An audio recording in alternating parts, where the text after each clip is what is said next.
you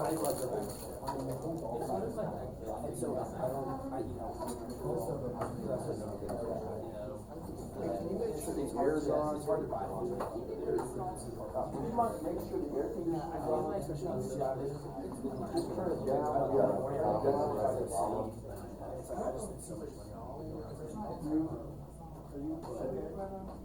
Where's the I'm trying to get airflow through here because that's the single best way to if somebody does have a fire station. Alright, I'm feeling something else. And I hope you don't mind me turning that thing on. I don't think it's too cold. I don't know how many people have been affected by that storm. I know some of the students went down. You're still here though. To help their families and stuff. And for whatever reason, if you have to go down there and stuff, any length of time, you know. What now? I just got hit by water. Oh, no.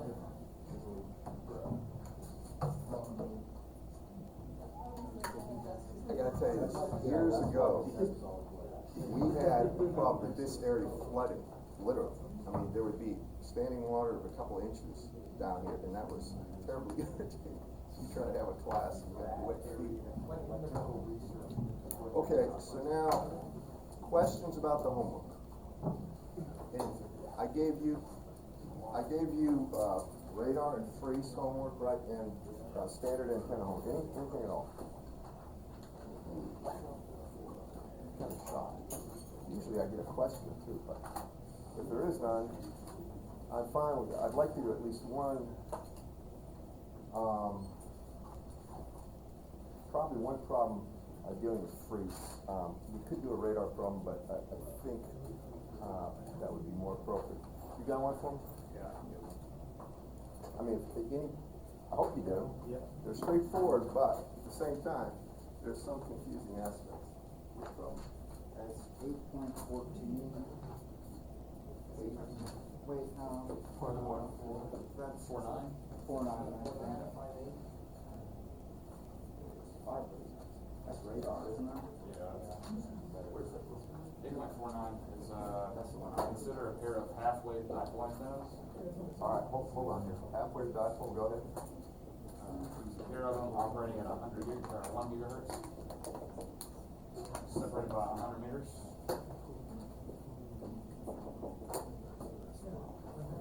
Their exact halfway?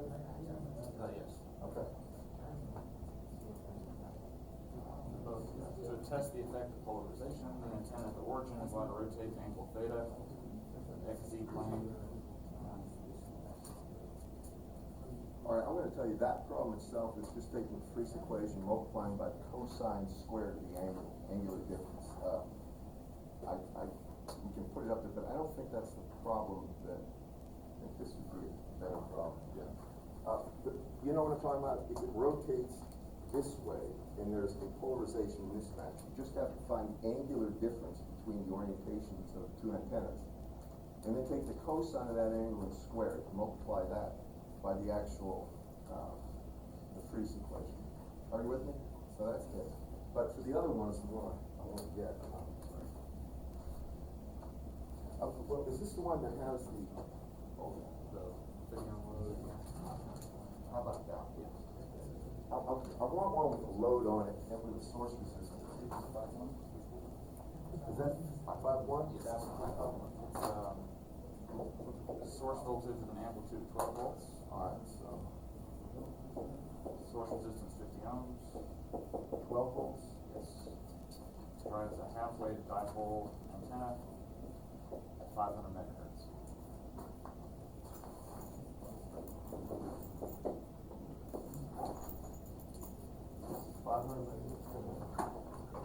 There's an identical half-wave antenna 100 meters away.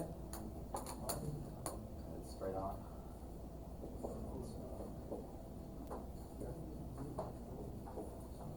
It's got a 50 ohm load. Looking for the voltage across the 50 ohm load.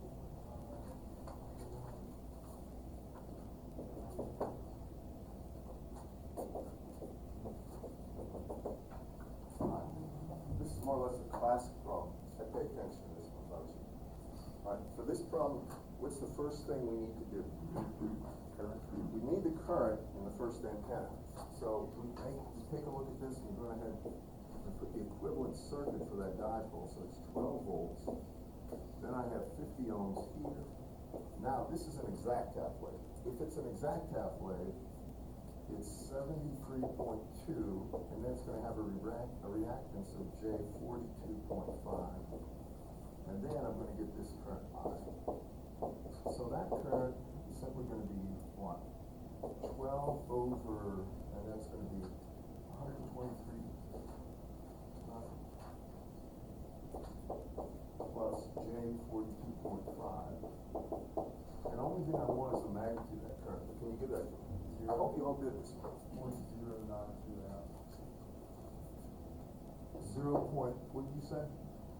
0.092. 0.092, so 92 milliamps. Alright, amps. Alright, once we have that, the way I would recommend doing it, find the total power radiated. Did y'all hear me? So P radiated is gonna be what? Well, it's always, what is the total radiated power gonna be? Right, magnitude of I squared times the radiation resistance, right? For us, it's 1/2 times 73.2 times that 0.092 squared. And that would be in watts. Can you give that to me? 0.311 watts. 0.311 watts. Is that right, class? Okay, we have that. Now, after that, I'm gonna get the power density at the second antenna. I wanna go through all aspects of this, because don't just remember the Friese equation. You know how to get all the things. So I'm gonna get the power density right here. So that power density, PAV, and I always recommend you do it, take the total power transmitted, I'll just call this PRAD here, divided by 4 pi r squared, and then the gain. This is a half-wave dipole, it's at 90 degrees, maximum gain, right? That means it's 1.64. Y'all hear me?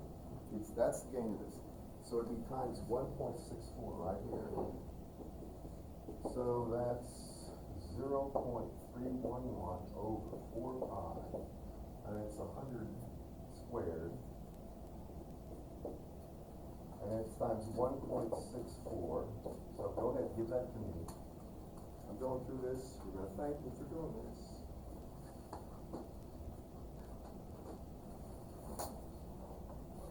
I'm making sure there's nobody that is misunderstanding how to do this. Anybody?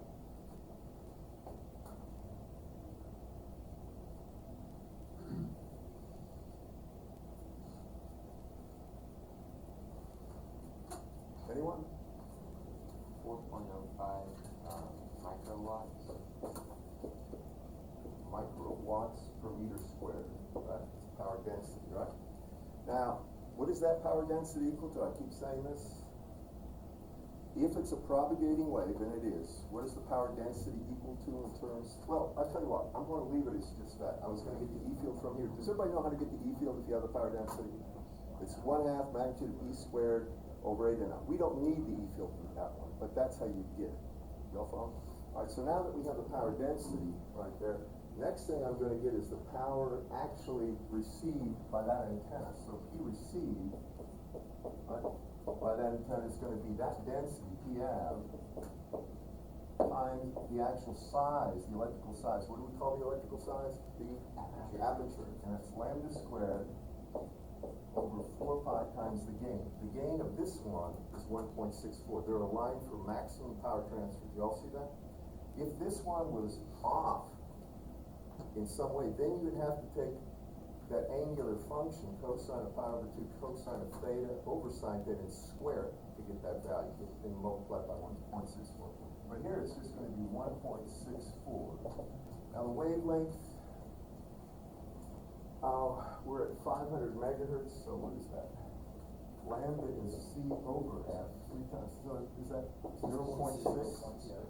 0.6 meters. So if you can, that's the PAB over there, 4.05 microwatts per meter squared. And just go ahead and do this and give me that. So I want the power, this is the total power received. Anyone?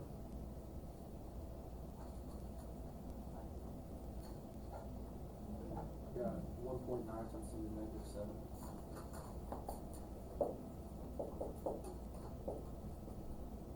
Anybody confirm? Okay. Now that's the power received. The next step is the critical one. We know we could at best get half of that power out. But the thing we need to get is now the open circuit voltage for the antenna model. Y'all follow me? So how do we get the open circuit voltage? That's equal to the square root of what? 4 times R rad times Q received. Right. Now, R rad is what? So we're all, it's the real part of the antenna impedance, so it's 73.2. What, if that was a monopole, what would it be? Exactly half that. You follow me on that, class? So be careful about these things. What do you get for this? R rad is 73.2, that's 4 times it. P received is 1.9 times 10 to the minus 7 watts. Anybody? 7.47 millivolts. Millivolts. Y'all get, is that what it is, class? Yeah, yeah. All right, now, finally, I'm just gonna go ahead and develop the equivalent circuit for the receiving antenna. And I'm gonna do it right here. And this one is straightforward too.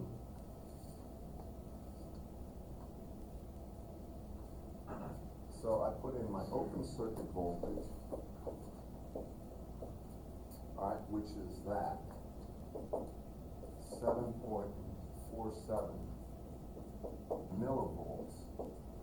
Then I have to put in my antenna impedance. That's the next thing you're going to have to make sure you include that. Y'all with me?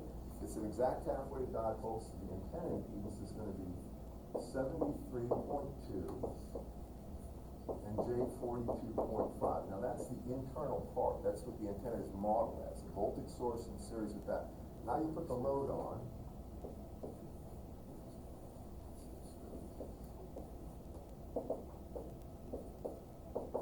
And the load is 50 ohms, right? Isn't that right, class? All right, what's the output voltage going to be? Simple voltage division at that point, right? Not quite done with this one. What would it be? It's going to be the open circuit voltage. So it's 7.47 millivolts. And then it's times 50 over 50 plus 73.2 plus J 42.5. This will have a magnitude and an angle. I care about the magnitude, but you can give me the angle as well. I personally throw that away because we didn't even include the angle in the current calculations when we launched it, so the angle itself is meaningless. Just give me the magnitude of that if you don't mind. 2.86. Say that again? 2.86. Millivolts? Yes, sir. Millivolts. All right. Y'all with me on this? Everybody sees the steps? We did this one last time. I've got to make sure there's nobody that doesn't understand the steps. Now, what would the power be dissipated? Remember, this is a peak voltage, not an RMS voltage. So what would the power be? Power at a load, called P load. It's what? 1/2, that's strict real, right? If it's strict real, it's just 1/2 voltage at the load squared divided by what? 50, or resistance to the load. Y'all follow me? What's that power?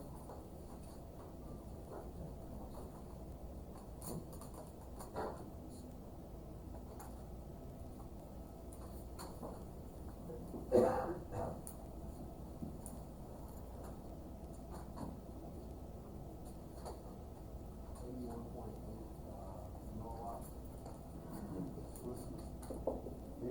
81.8 milliwatts. Anybody confirm that? You get that? I got 81 nano. So it's times 10 to the minus 9 watts. I was warning you about these things. Those kind of things mess you up, and that's a wrong answer when you're 5 orders of magnitude off or 3 orders of magnitude off. So be careful about those kind of things. That problem pretty much showcases what I wanted to do before the quiz. Now, what can happen on this problem? How could I alter it? Maybe I can't. But I could surely take this and move it up, right? And then R would change as well as an angular function you have to incorporate. I could do something where I could take this and I could wobble it this way out of the board, so then you would have a polarization mismatch. Do y'all follow me? But that's really, in a nutshell, the other things that can happen to a problem like this. Besides that, that's it. That's how you do the whole 9 yards right there. Okay. All right. Now today, the thing I wanted to start and just kind of take you through it is going to be arrays, antenna arrays. So in the book, this is the section we skipped. Dr. Wentworth has a section. He starts with 2 little dipole antennas separated by a distance, assuming they both have the same current, and he figures out what the effect of the 2 antennas is going to be. And the way I like to do it is a little different, and I think it's honestly easier to understand.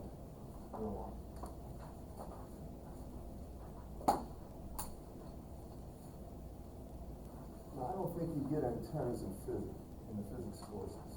I don't believe. So,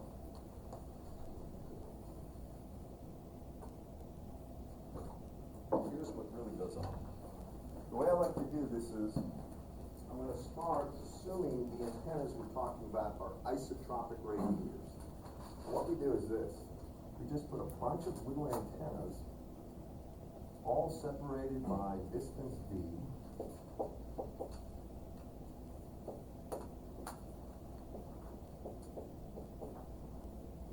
Doesn't matter how many there are. But we're going to have an array of antennas, and there's going to be n antennas.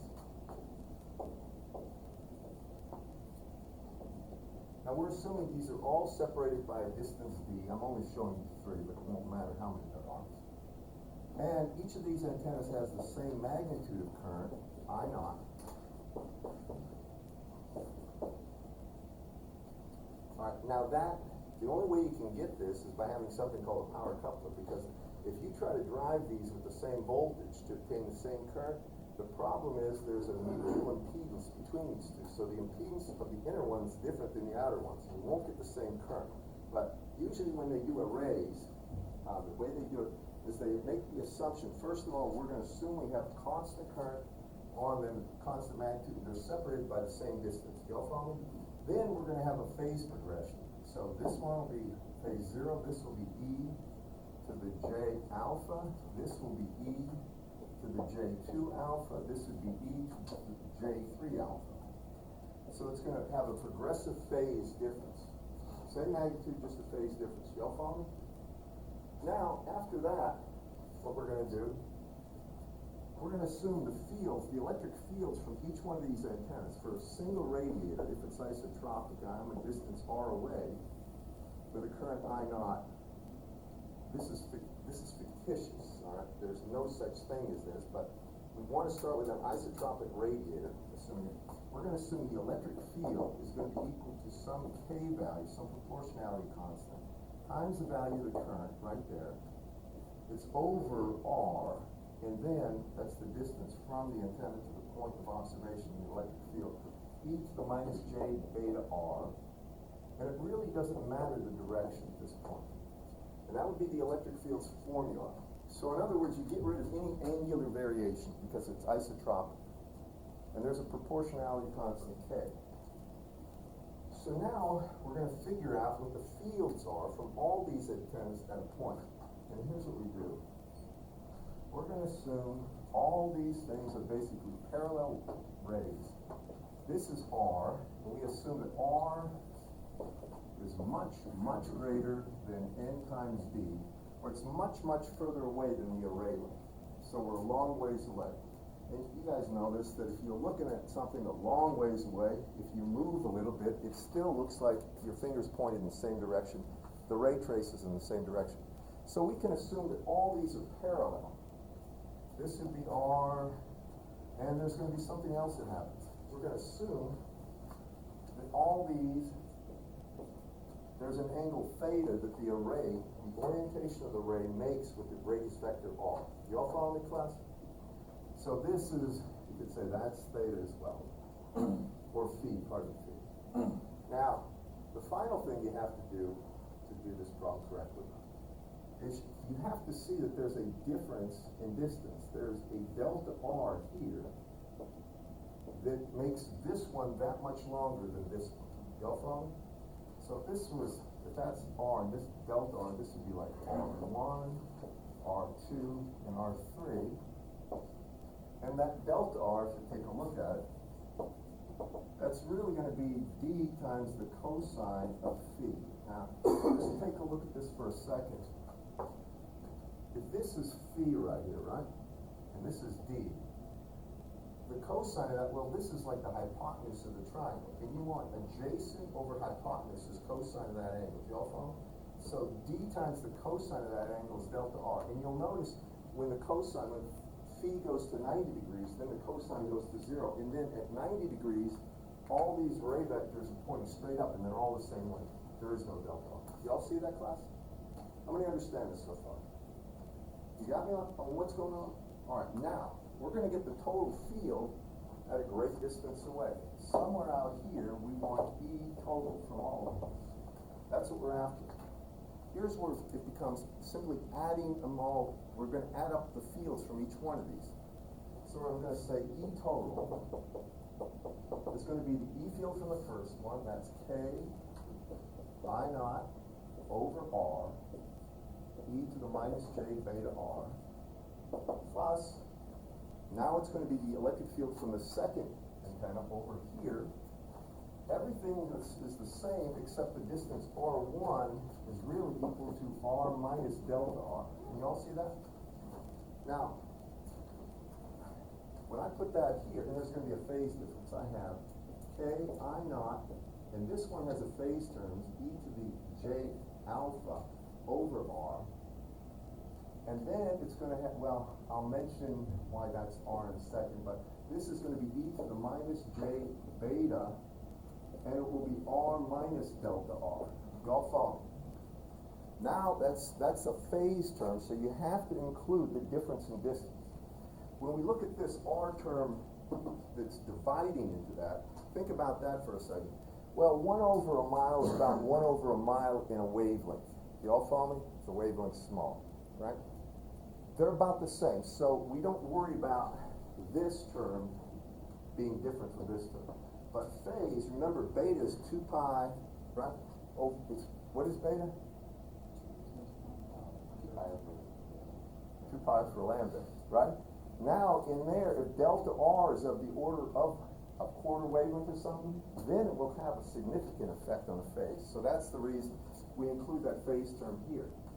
Then you're going to add the next term, which is going to be K I naught e to the j2 alpha over r, and it's going to be e to the minus j beta. Here it's going to be r minus, and this is going to be 2 delta r plus, and you can see how the progression goes. So now we factor out all the common terms out the front, and you're going to see that this E total will be equal to K I naught over R. Now the e to the minus j beta r appears in each one of those. Everybody follow me? I'm just factoring out the common terms. What's left behind is a 1 there, plus, and then on this one you're going to have e to the plus j beta, and if I want to I can put in b cosine of theta plus alpha, because that's the phase difference. The next one's going to have the same form as that, only it'll be e to the j, and then it will be 2 times beta d cosine of alpha, or cosine of phi, pardon me, plus alpha, plus e to the j 3 times beta d cosine phi plus alpha, and plus dot dot dot, and it's going to keep on going. The e to the j is going to be n minus 1 times beta d cosine of phi plus alpha. Alright, now this is the thing that becomes interesting. That's going to cause the actual directivity to go up, way up in a second. So now I come over here and do this.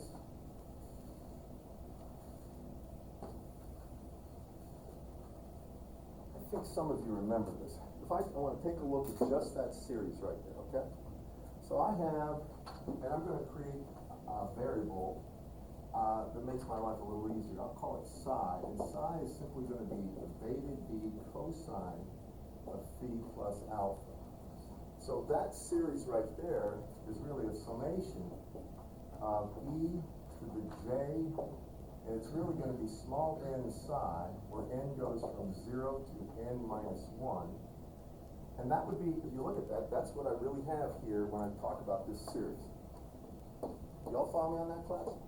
The only thing I'm doing, I made psi equal to beta d cosine of phi for the cosine of phi plus alpha, so I didn't have to write all that stuff over and over again. Follow me? Now, this is an interesting series. This is one of the things I like. How many have me for signals and systems again? Anybody? One person. Okay. If you had me, didn't you? No? All right. Well, so be it. This is one of those geometric series. So if you have n goes from 0 to n minus 1, if you take a look at this, if I have a to the n, that's equal to what? Just a to the 0, right?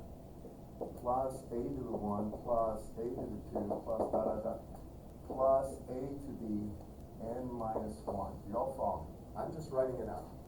Now, if I have a times that series of a to the n equals 0 to n minus 1. Now I have a plus a squared plus a cubed plus plus this would be a to the n. Just take a look at that. The only thing I've done is take the first series multiplied by a. Y'all with me? But if I subtract this series from that series, what happens? Well, the a to the 0 is 1, isn't it? So that stays. Then it's a to the 1 minus a to the 1, a to the 2 minus a. All that junk is gone except what? This. So it's going to be minus a to the n. And what is that equal to? Well, that's equal to what? 1 minus a times the summation of a to the n from n equals 0 to n minus 1. Go on. Only thing I've done here is I expanded that series out and showed you if you subtract this from that, you're left with that, and it's really 1 minus a times the series. Y'all follow me? Which means that a to the n, the summation of that from n equals 0 to n minus 1 is really 1 minus a to the n over 1 minus a. Does everybody see that?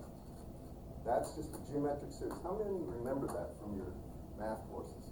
Or at least it brings back something back in the day when you had to do series, right? You had to do Maclaurin, you had to do binomial, had to do all these things. So this is the geometric series. That's where it comes from. But remember this because this type of thing is used all the time when we get the final form of that chemistry. Now, for this one, my value of a is actually, my a is what? It's e to the j side. You see that? E to the j side to the n. Follow me, class? Now I come over here and I can say that all of this stuff over here boils down to one thing. I can say my E total is really equal to K I naught e to the minus j beta r over r, and then that entire series comes down to what? 1 minus e to the minus j n times psi over 1 minus e to the j psi, where psi is right here. Can y'all follow me? Everybody good with this, right? All right, now, and this is in his book. I'll tell you, if you want to just look at his book, you'll see where I'm getting this from.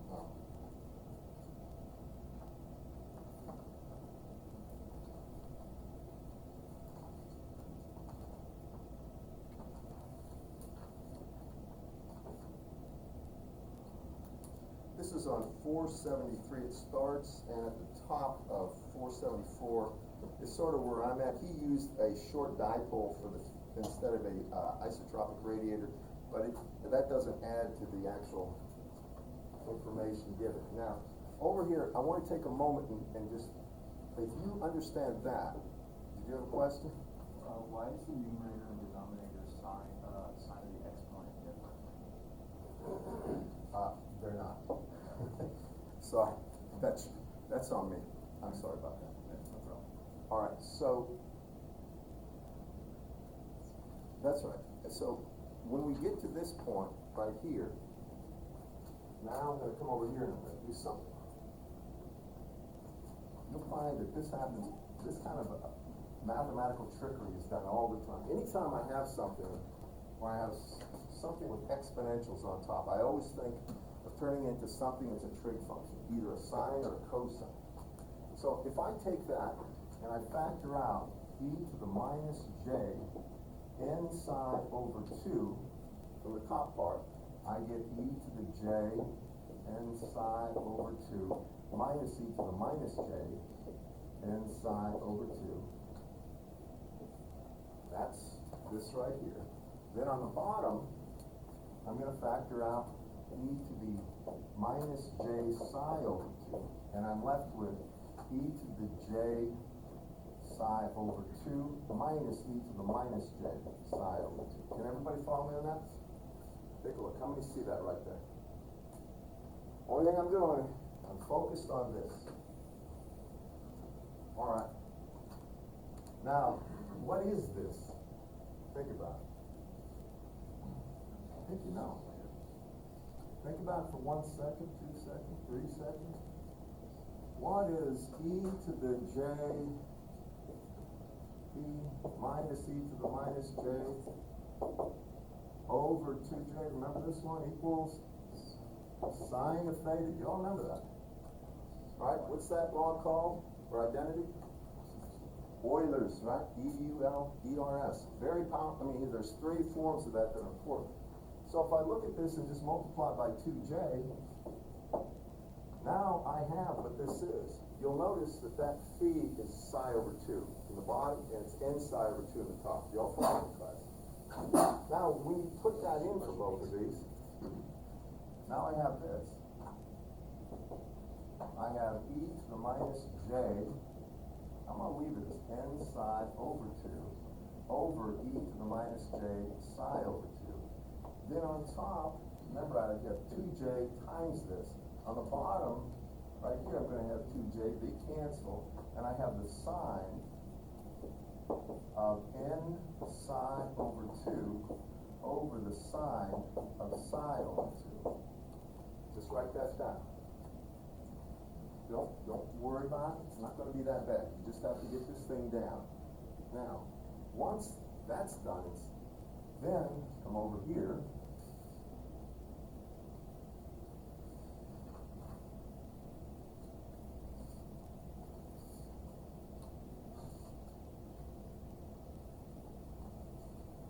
I want to take a look at all this right here. What it means is now the total field using isotropic elements is going to be k I naught over r times e to the minus j beta r, and it's going to be times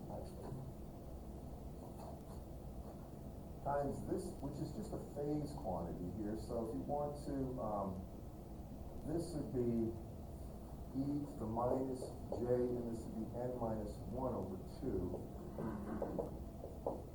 times psi, and then it's going to be times the sine of n psi over 2 over the sine of psi over 2. And that would be a theta. It doesn't really matter at that point. Now, here's the thing to take away from this, and please hear me. This is the angular function that multiplies the actual E field of a single element. So it doesn't matter if they're half-wave dipoles, if they're quarter-wave monopoles, or whatever the element is, as long as they have the same current and progressive phase shift, the total field from that array will be multiplied by that, the total field. Now, does anybody remember sinc functions? How many do? What is sinc of x? Remember, sinc of x is, or the sinc of x is equal to what? Sine of x over x, right? Y'all remember? When x is 0, it has a peak value of 1. Y'all all recall that, right? If you take a look at this function, if n is large, this function is varying a lot faster than this function down here versus sine. As a matter of fact, the sine of a small angle is about the small angle. Y'all remember that? Sine of x is about x for small angle. Well, this looks a lot like a sinc function, very close to a sinc function. And what will happen is, when you take a ratio of these two things, as shown, the value, the peak value of this thing will be n. This would be at psi equals 0. The way you get it, take the derivative of the top, derivative of the bottom, set it equal, basically take L'Hopital's rule, and then when you take a look at that, you're going to see that this has a peak value of n. So the field is multiplied by a factor of n times, really, or the number of array elements than it would be from a single element. Follow me. That's the effect of multiplying the array. Another thing is that the energy is focused, and we're going to spend more time on that on Monday. But that's the electric field total, and the general form that you get, if we talk about the total electric field, what we really do is take the electric field of the elements. So it doesn't matter if it's a half-wave dipole, it doesn't matter if it's a short dipole, whatever the electric field is of that element, you put it in there, then you multiply it by e to the minus j n minus 1 over 2 times psi. And then the sine, and I'll show you some tricks on this one later, over 2 over the sine of psi over 2. That's the total electric field from an array using any elements. And I'll have to really show you some more tricks on this one. Now, if that's the electric field, what happens to the power density? It's going to be proportional to the electric field squared, isn't it, class? I told you that this has a peak value of n. When I square it, it'll mean the power density goes up by a factor of n squared. And I'm not going to do it today, but on Monday I will. It means the gain, the peak gain using an array goes up by n squared. So if I had 10 elements, the peak gain goes up by a factor of 100. If I have 100 elements, it's 10,000. And that's the real benefit.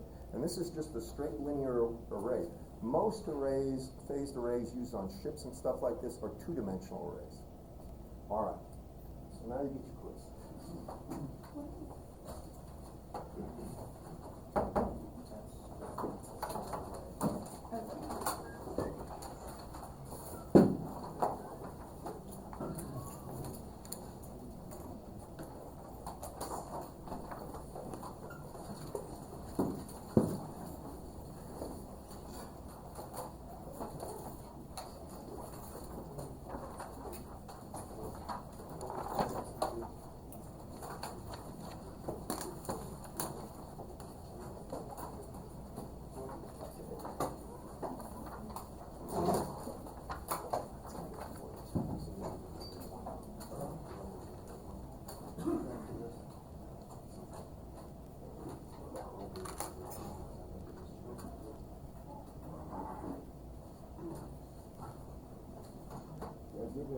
Give him that one.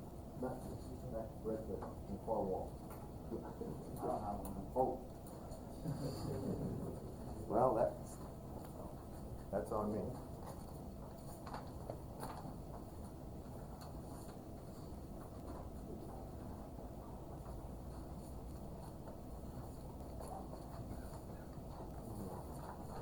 Let's pass this one back.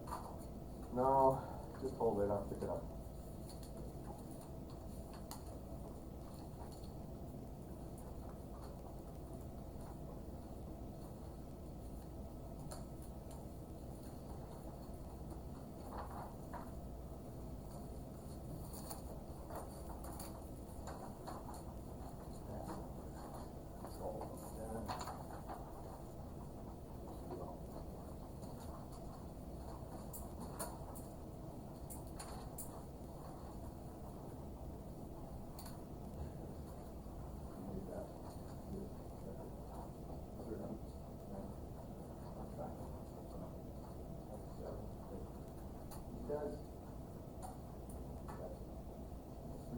make sure your names are on it?